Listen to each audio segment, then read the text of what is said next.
Hello, hello. Welcome to the show. Today is the 1st of March, 2026.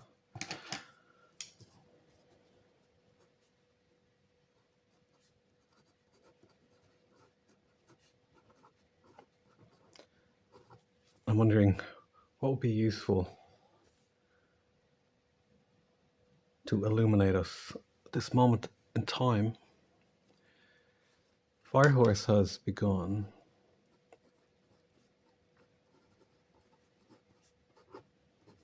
And then it's retrograde.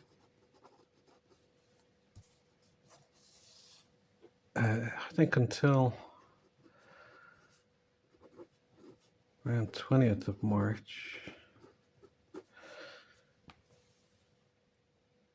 So I wanted to talk about the shadow, the projections of the shadow, and what that means beyond traditional psychology. What we can learn from it, what we can use to help us awaken from this dream. But in the meantime, we have the consolidation of the empire that never ended, which is the multipolar world order, which in the short term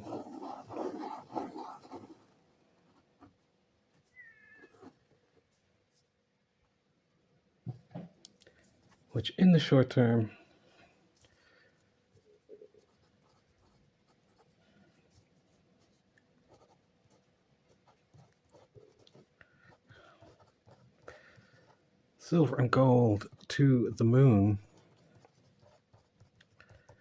for Cliff High fans, along with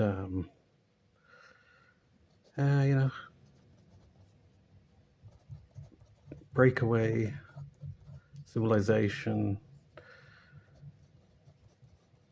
interdimensional aliens. So that's kind of where we are at this moment.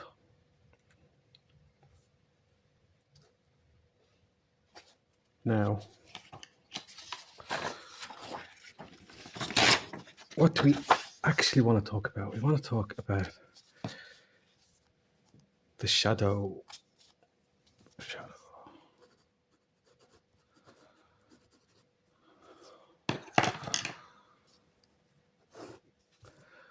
Okay, so we are all come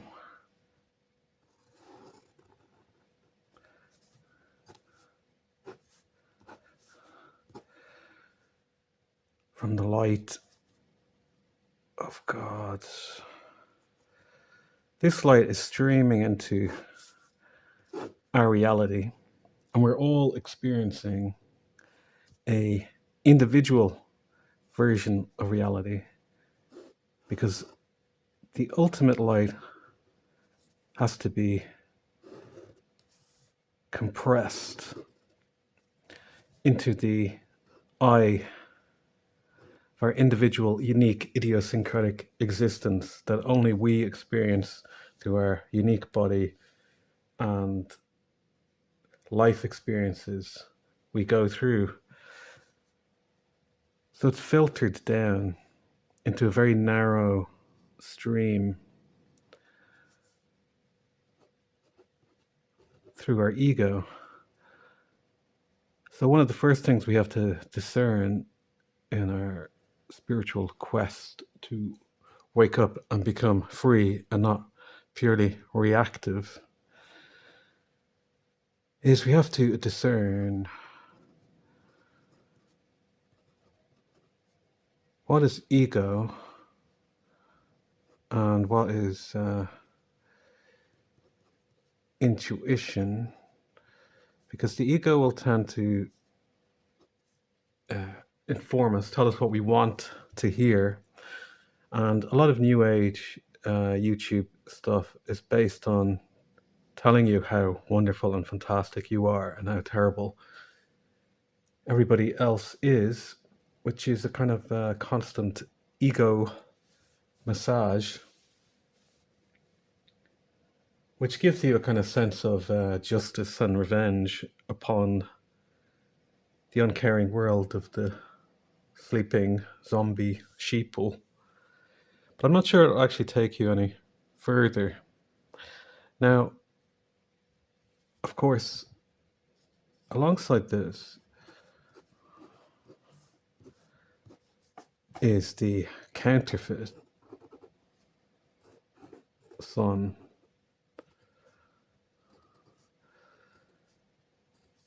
This is the counterfeit.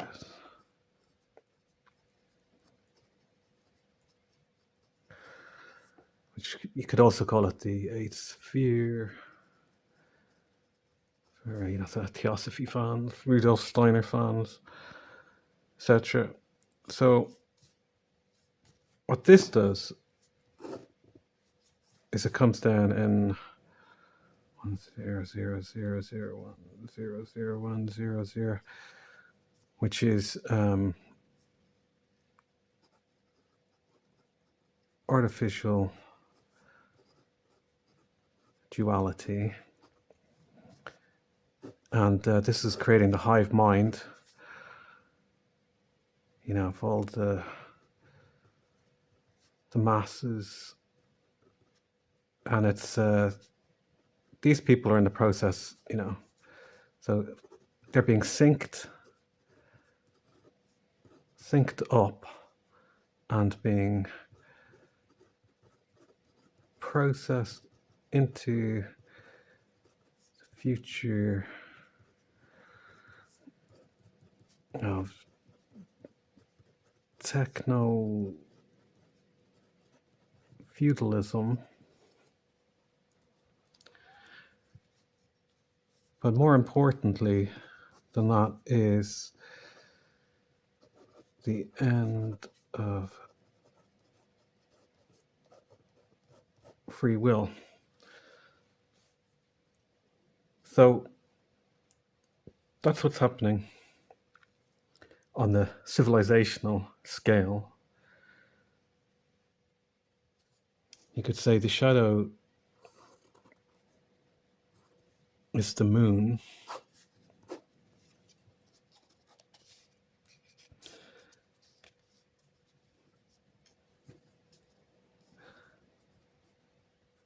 And we're in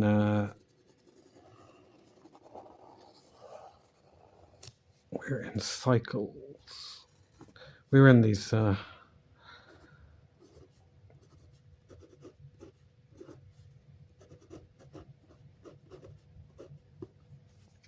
these endless cycles.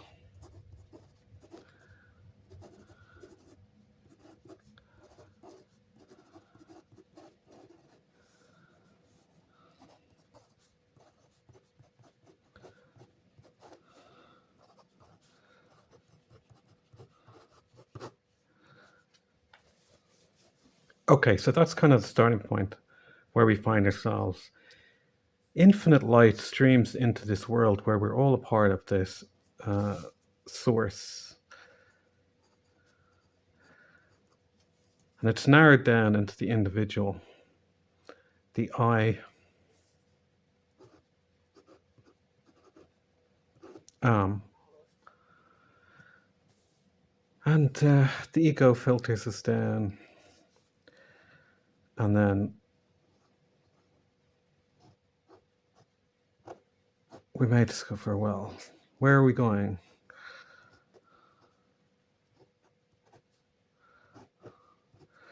Where is the person? I'm just distracted, keeping an eye on various cat activities outside the window. Okay, so that's kind of an overview.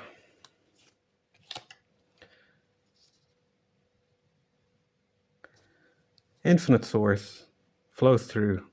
It's compressed, narrowed down into a field of vision that we understand, and we're moving through this. While this is always encroaching, attempting to ensnare us. But if we're awakening, then we're thinking, well, what direction will I move? So that's part one.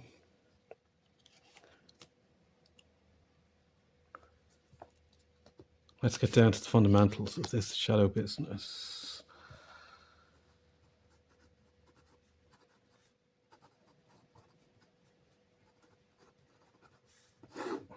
Okay, shadow business.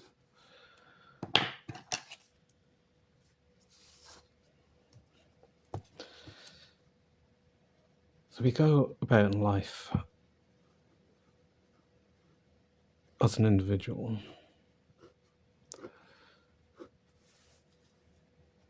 Then we meet other people. Or do we? That is the question. Do we ever meet?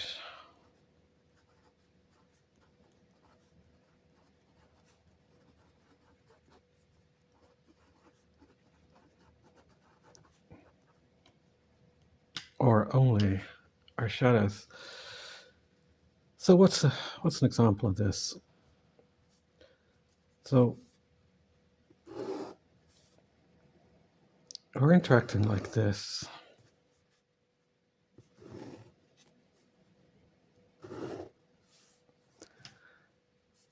And you could say, here's an example. Little white lies. The ordinary person could say, I tell little white lies. So I expect this person I met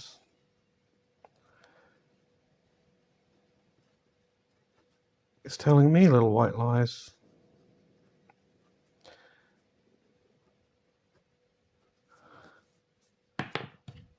And then this is all the shadow.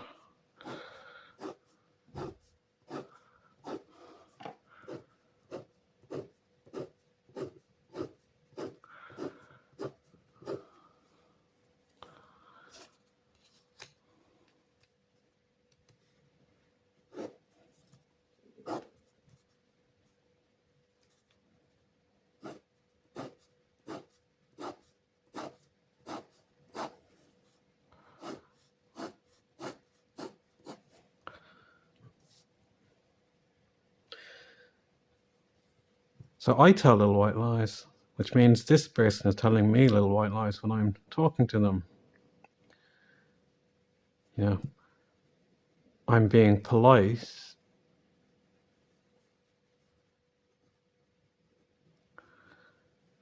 but I don't care. So you expect them to not care. This is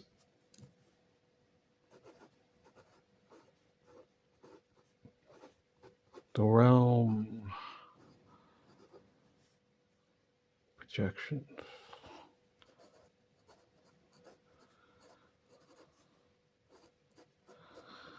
I suppose it's a good title, isn't it? The realm of projection.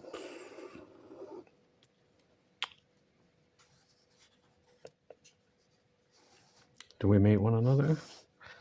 And this is what is sad, is that so often we never do meet each other, because I think to meet one another, you have to have this open, let's see,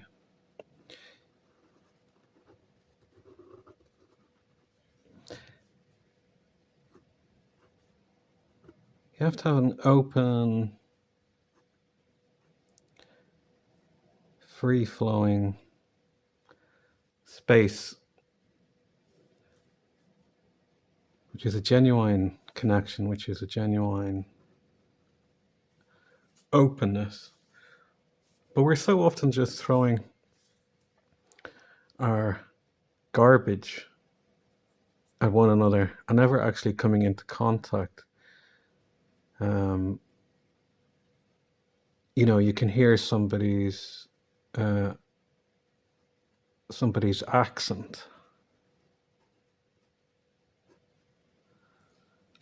and project this onto somebody's class,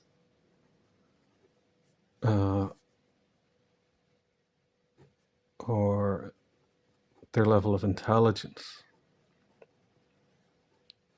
which has no bearing on reality, the natural world. This is a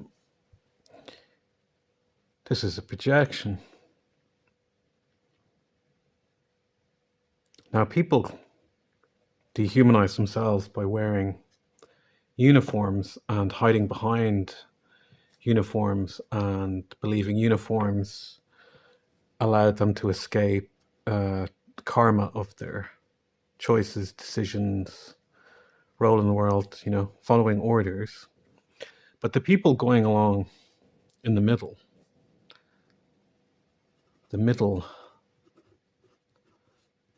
hell,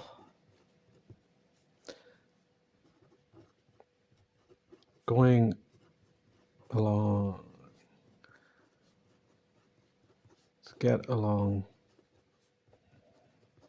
into the abyss.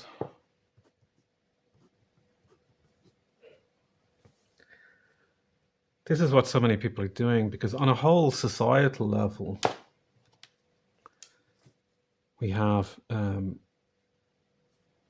let's say this is like a cliff. This is a cliff edge. And here are all the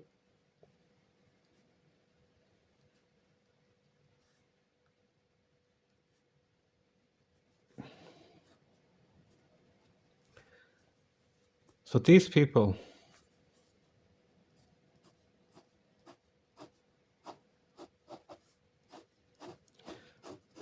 So these projections and the unrecognized shadow go out to the whole society. So these people are not even aware that Western civilization has now walked off the edge, and the society that existed for the last, sort of liberal society for the last 50, 60, 70 years has already ended.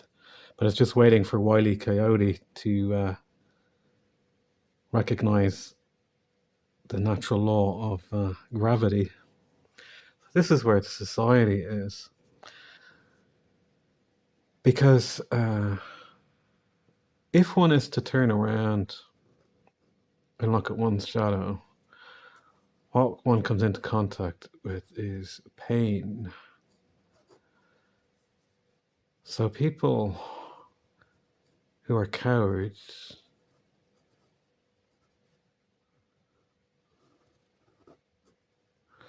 won't look at the pain. They won't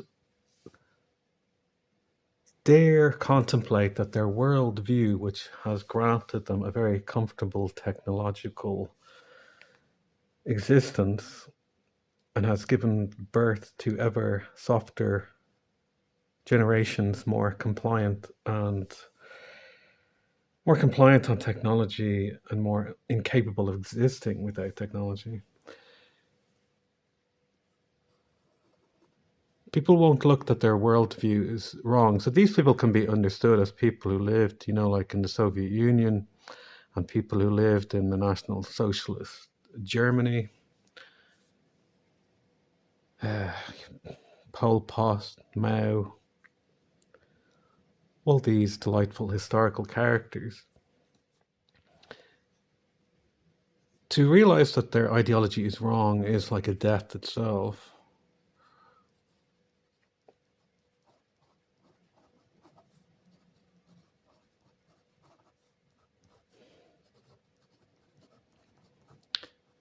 So what they've done by refusing to look is that they've demanded that nature uh, gives them a physical death rather than taking this death as, you could say, an opportunity for rebirth. Because rebirth requires you doing something different. And your life is made up of all these thousands of little choices that you're making unconsciously. From, what type of food you're eating, what type of water you're drinking, what type of spirits you're drowning your sorrows in, what your poison of choice is. That's the cumulative effect of being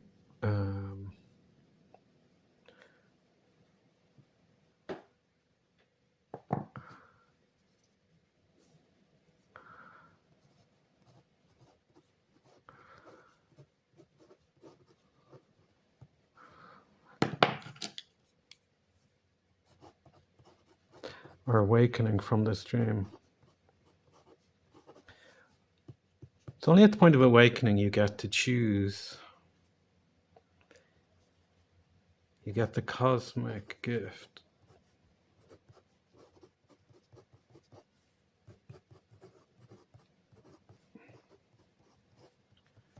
Otherwise,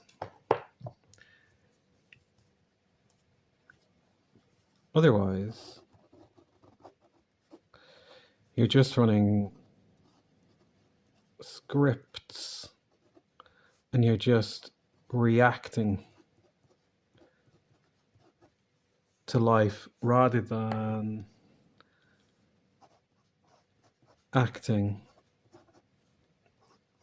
and creating. Now, I was trying to give just very simple examples, say like, I tell little white lies, so I expect this person I'm meeting is telling me little white lies. So, you just extrapolate that out.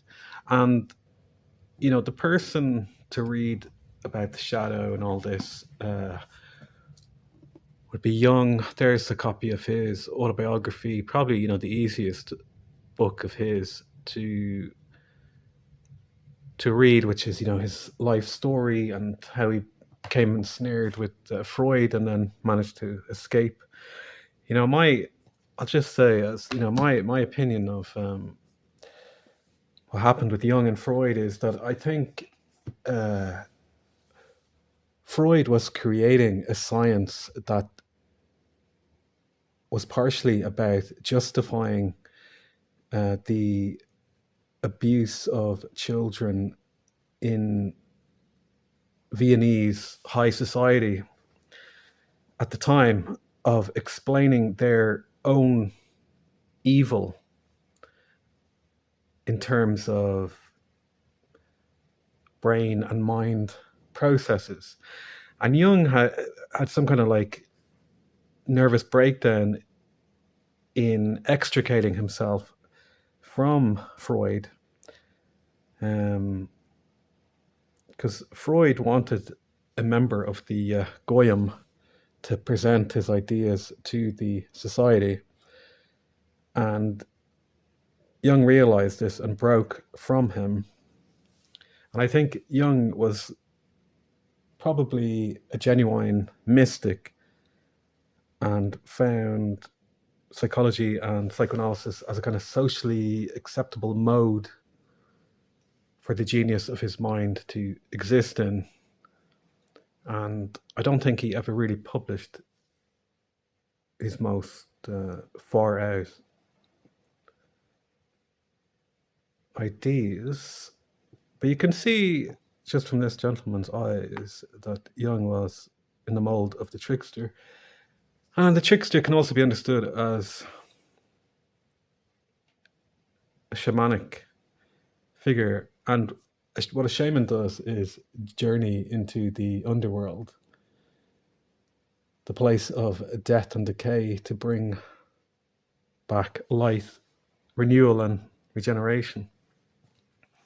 And then Jung most famously had this book published after his death, which were his like his private writings, and one can read this. Let's have a look. Now, this I just genuinely have opened this randomly. That's just where my finger fell. So let's just have a look here. You know, why not? After the cursing comes laughter, so that the soul is saved from the dead. Ideals are, according to their essence, desired and pondered. They exist to this extent, but only to this extent. Yet their effective being cannot be denied. He who believes he is really living his ideals or believes he can live them suffers from delusions of grandeur and behaves like a lunatic in that he stages himself as an ideal, but the hero has fallen. Ideals are mortal, so one should prepare oneself for their end.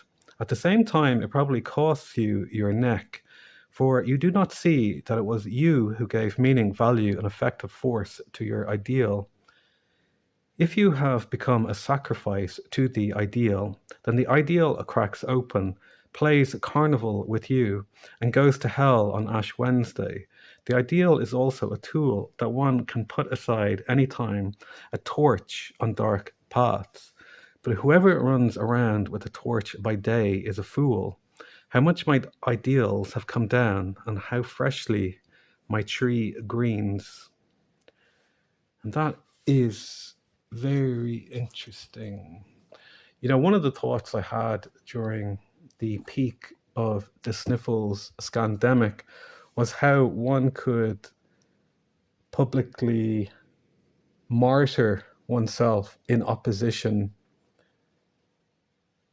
to the evil weight of the civilization crushing us all. And in retrospect, it was wise to just hunker down.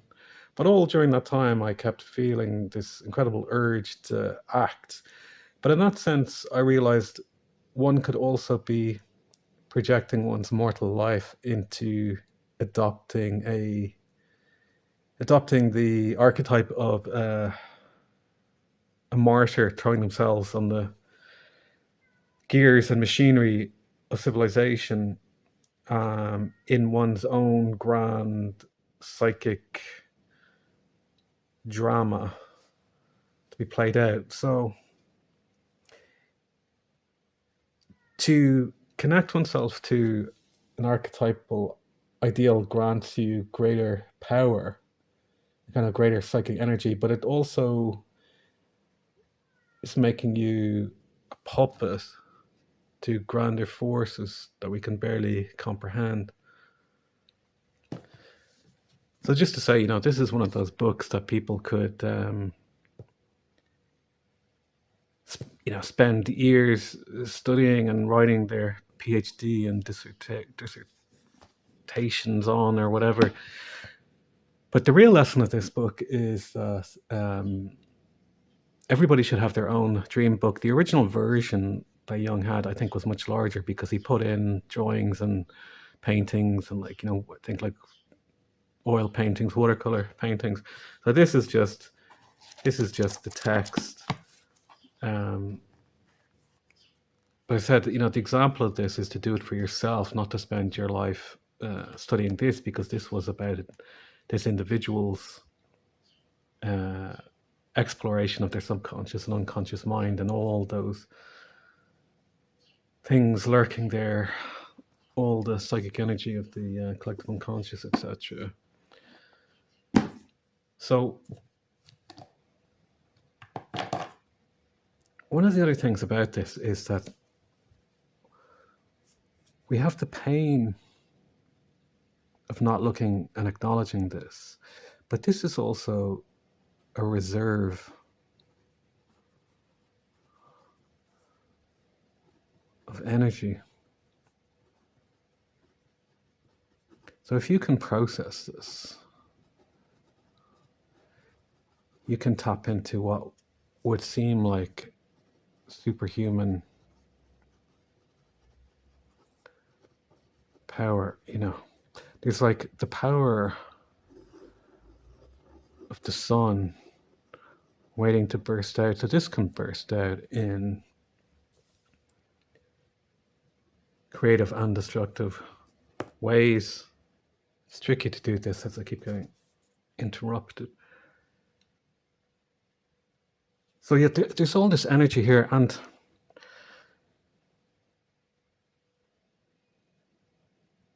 we never want to acknowledge the level of power we have. This sleeping.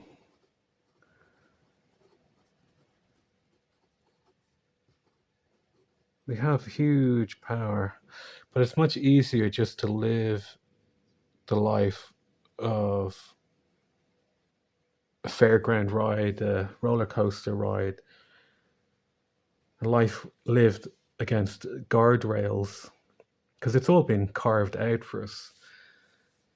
To go different, you have to cut your way. You have to cut your way through the jungle and make your own path.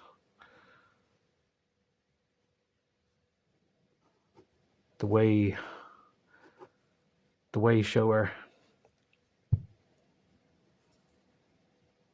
This is the ultimate power. The ultimate power is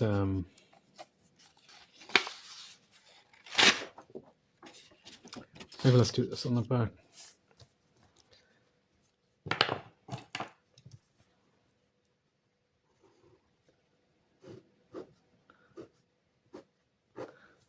So we have all these layers of energy. It's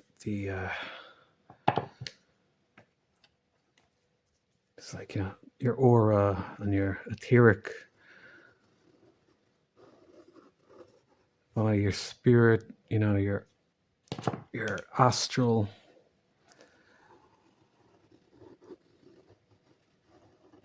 So one of the things that's been deliberately forgotten is that we're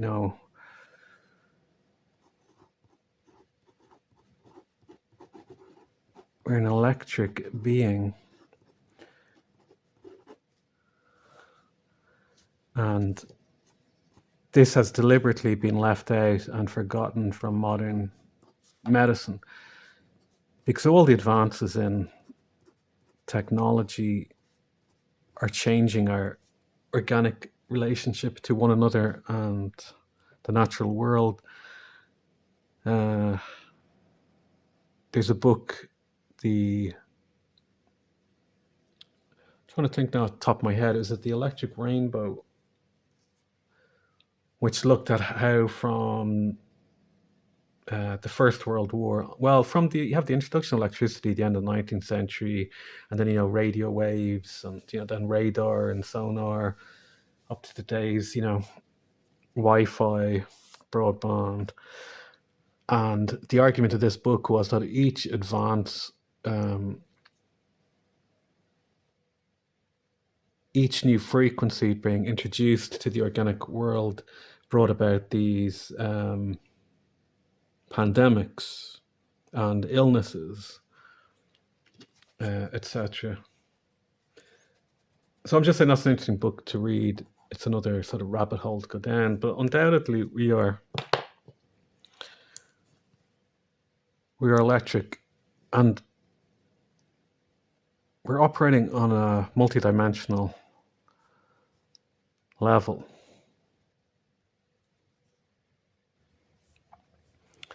And you could say our goal in life is to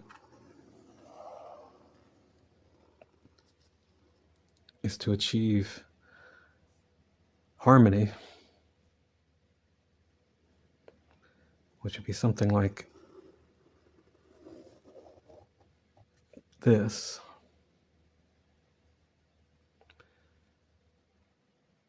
So what this means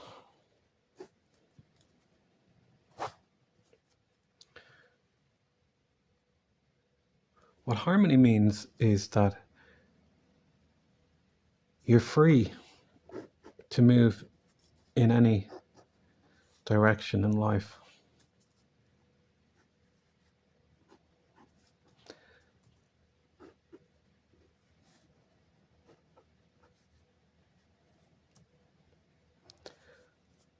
Well, what we're doing currently in our simulacrum is our nervous system is being used, or no, it's been hijacked. Our nervous system has been this non-human force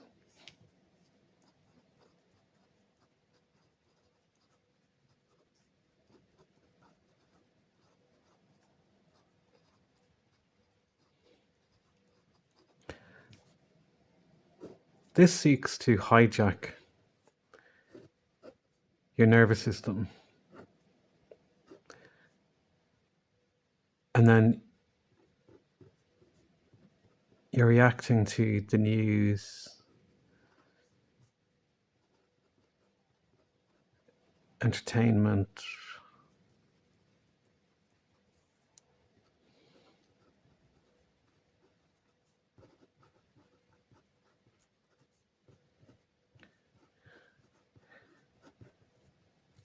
this is where you become food for the moon, in the sense that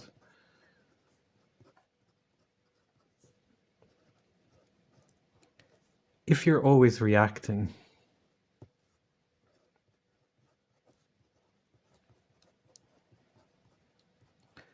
only reacting, you're not acting. Because we can understand it in the new age, thought plus emotion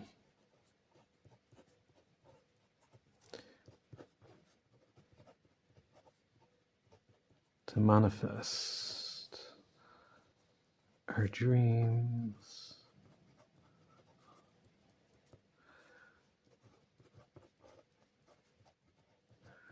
Requires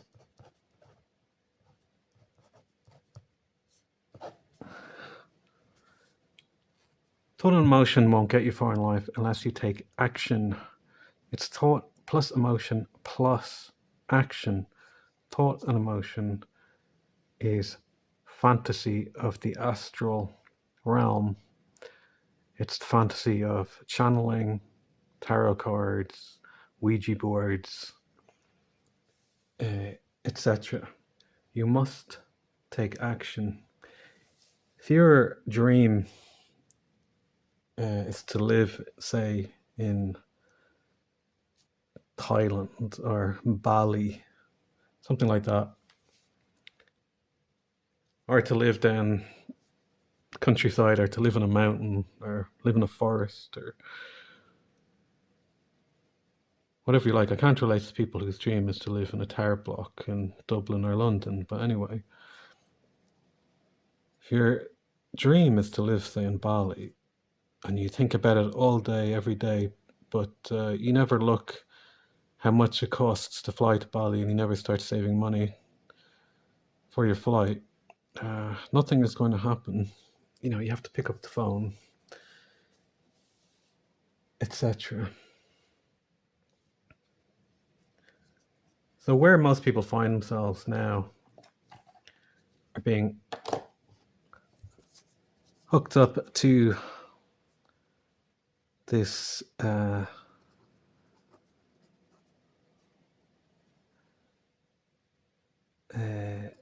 synth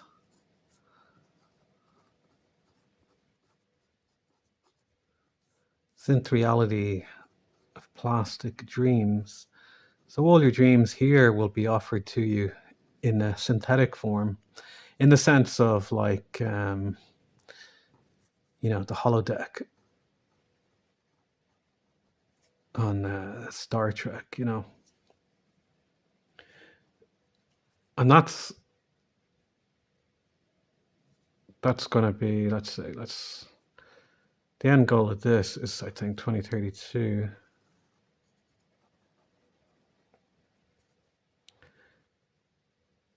So TikTok, from now to 2030. 2032 is the very end of this, I would say.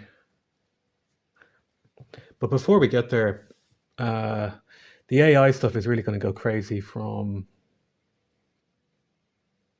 2028, I would say, and 2032 is the end. You can say this is the end of history.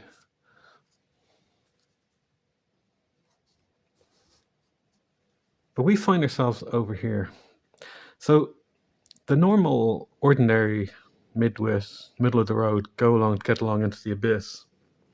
The most important thing to them is their social, is their social, is their social face.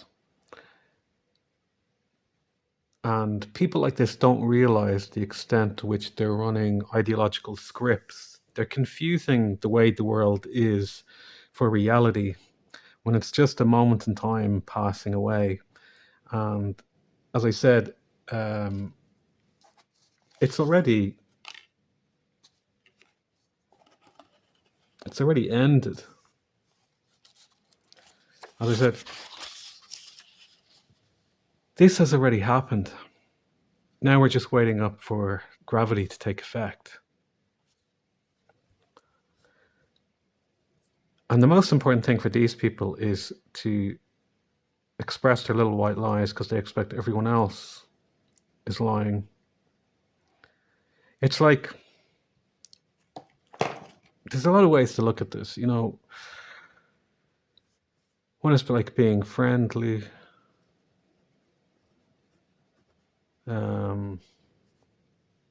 polite, because we're going along to get along into the abyss. So to these people, it's more traumatic to them to step outside the social norms than cease to exist suddenly.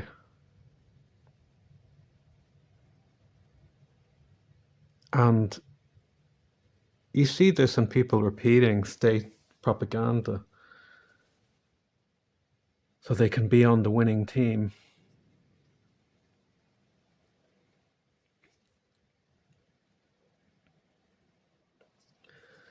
Now, I suppose you could say on a subconscious level, they know that if I look in this direction, it's just, this is going to cause me a lot of pain. So I'd really rather not. For them, they would rather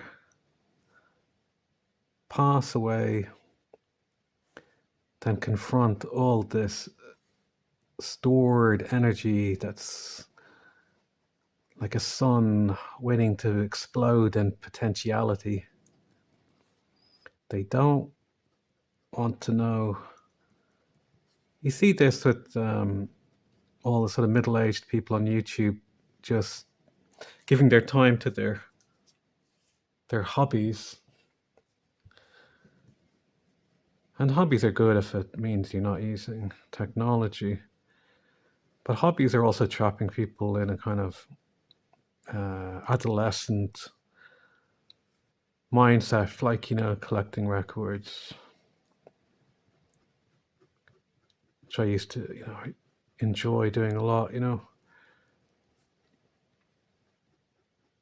But when these hobbies become your logotherapy, your existential purpose, you're wasting your finite time. The clock is running out on all our lives.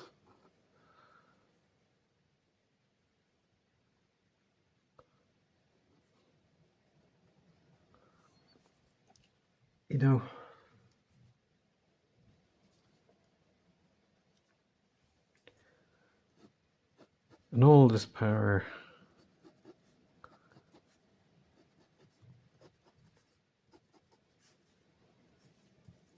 is never realized by ordinary people because they are essentially just sleeping through their lives, traveling down the well-worn paths laid out for them from school to corporation. But when we awaken, we realize that the labyrinth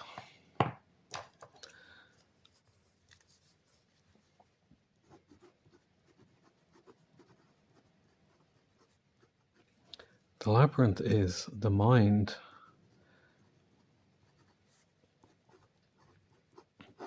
Not reality. And this is where we get lost. So you could say, what is evil?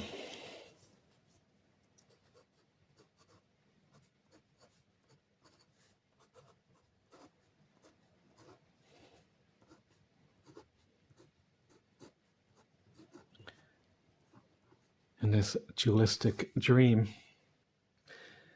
Evil, you could say, comes from all that isn't realized. You could say evil is the collective unconscious. You could say this is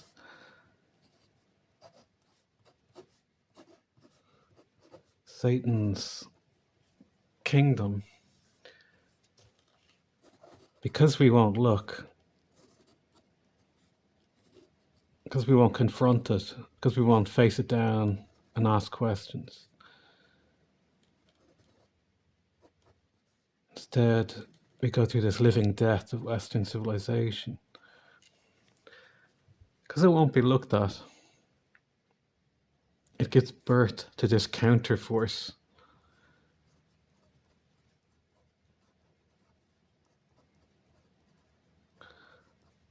And Satan can be understood as something symbolic or something real or something born from just refusing to look at it.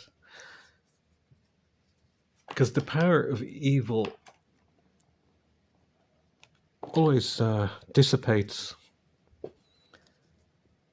in the light, you know.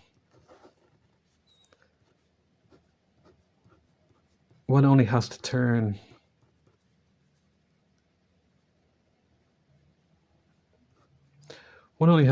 to look. So if we're facing this way, and we see the possibility of becoming a free person, making conscious decisions, stop living their life as if they're being floated downstream. We just have to always realize we always have the choice to turn towards the light. But so many people live in the dark.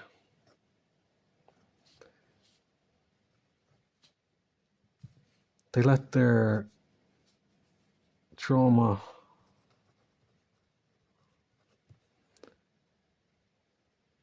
and you could say self-hate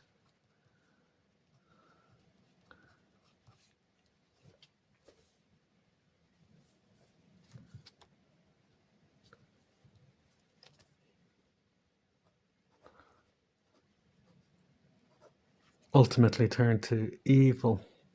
And the choice is always there.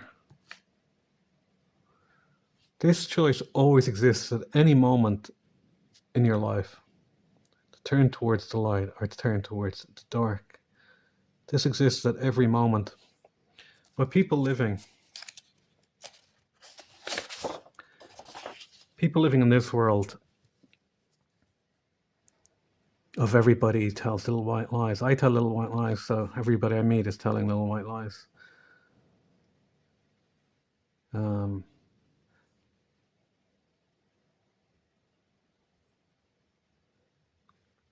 So in that sense, out of this confusion, you get Bolshevism,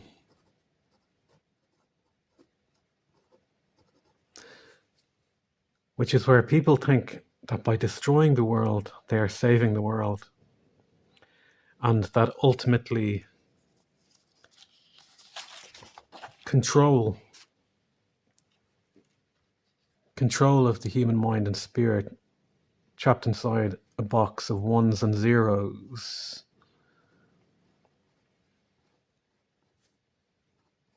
will bring utopia. But of course, this is actually mass death. There is no utopia. It's only the fever dream of eugenicists and the children and grandchildren of eugenicists. And all the people who work in tech have turned to evil, consciously or unconsciously. You know, this is tech. This is NATO, the UN, the EU, UK. This is all people driven mad by the belief that they are supreme beyond the herd in their counterfeit miracles of technology.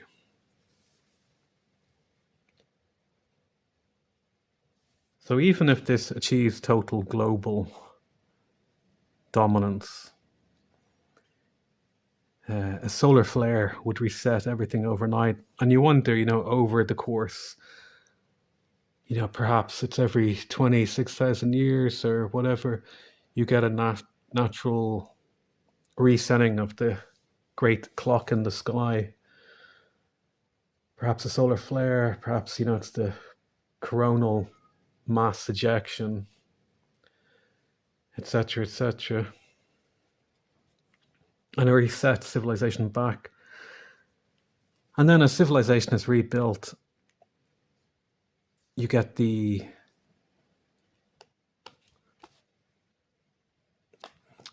well, you see, out here as well, you have these entities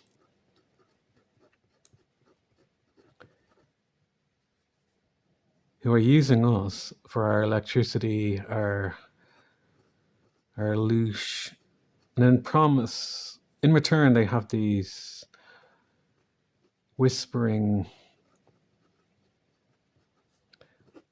lies, the microchip,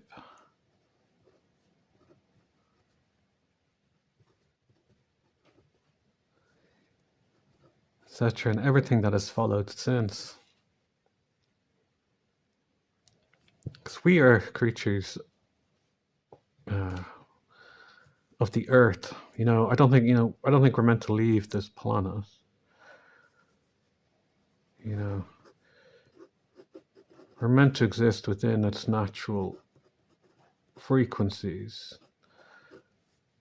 The earth is our home.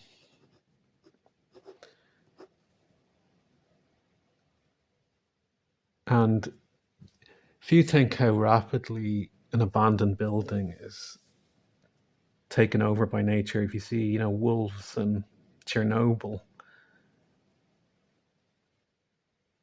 there's no fear of the earth being destroyed by humans. It's what that represents is the technological ego, you know, of the Death Star.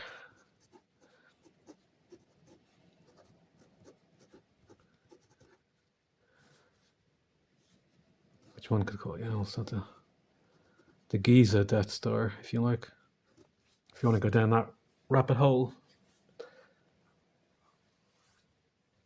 You know, the shadow is that belief that man can become like God, replace God, and that by triggering this process, this technological process over the last hundreds of years, they'll achieve this singularity which surpasses human intelligence. And the tech bro The tech bro belief is that that domain control of the singularity equals the merging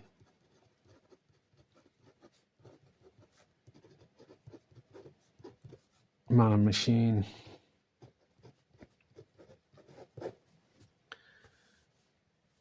That's the only way you can maintain human influence in the tech utopia. So, these people are insane and want to destroy organic life.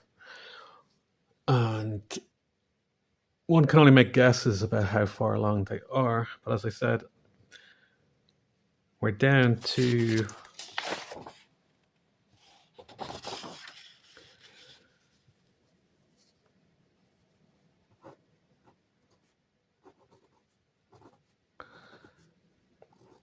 down to 2030, where you get to decide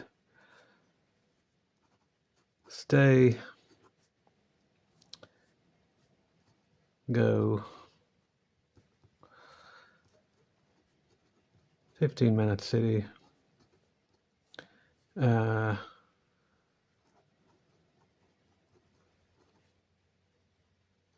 countryside life,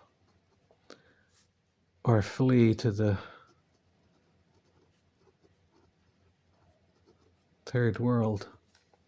So this clock is going tick-tock all the time.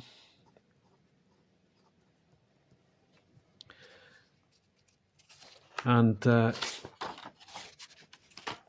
go back to this one.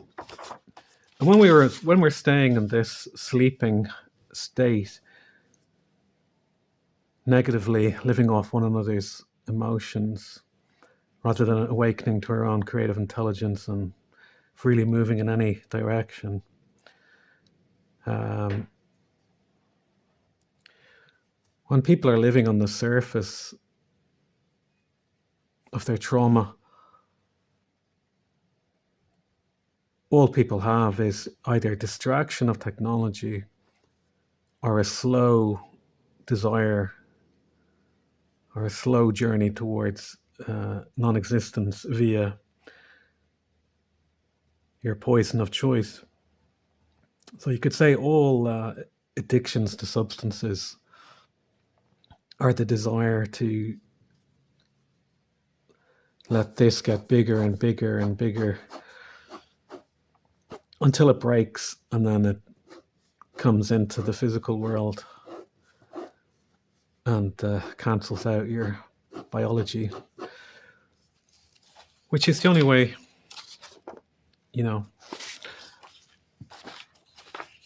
our biology is allowing us to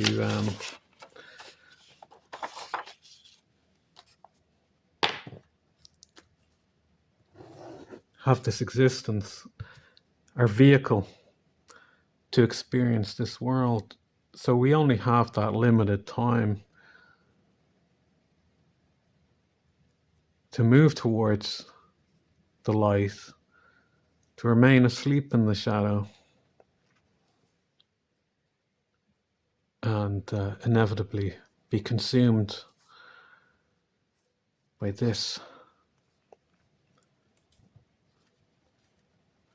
So the question is,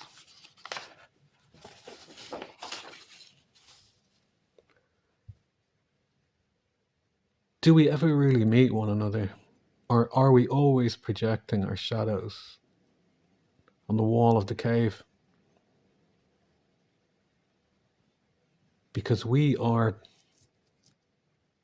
all a part of God, but are lost in the wilderness of our own ego. So the process of experiencing ego death gives you that brief escape, but doesn't offer you any solution. It just helps you remember, perhaps not to take things so seriously.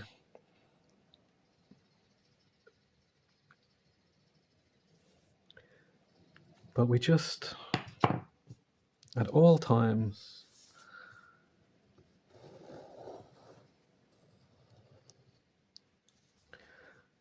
are seeking to return to the natural light.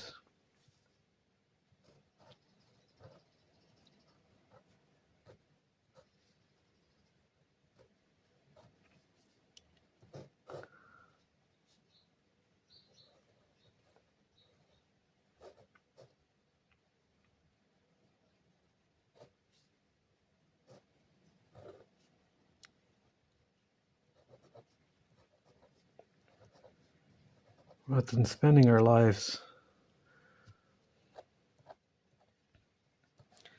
doing this.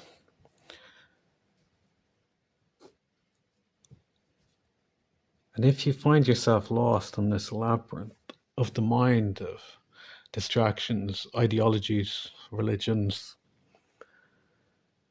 advertisements, propaganda, technology, all the confusions, all the machinations, all the coincidences and conspiracies of the modern world that one can make no sense out of, you just have to remember at all times you can always just leave the cave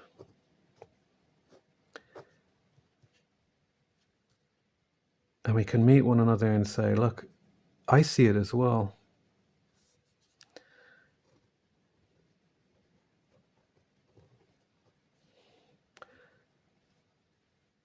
And what we do is we create a third thing,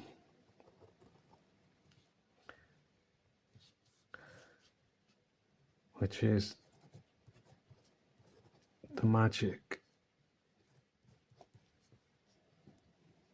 of life.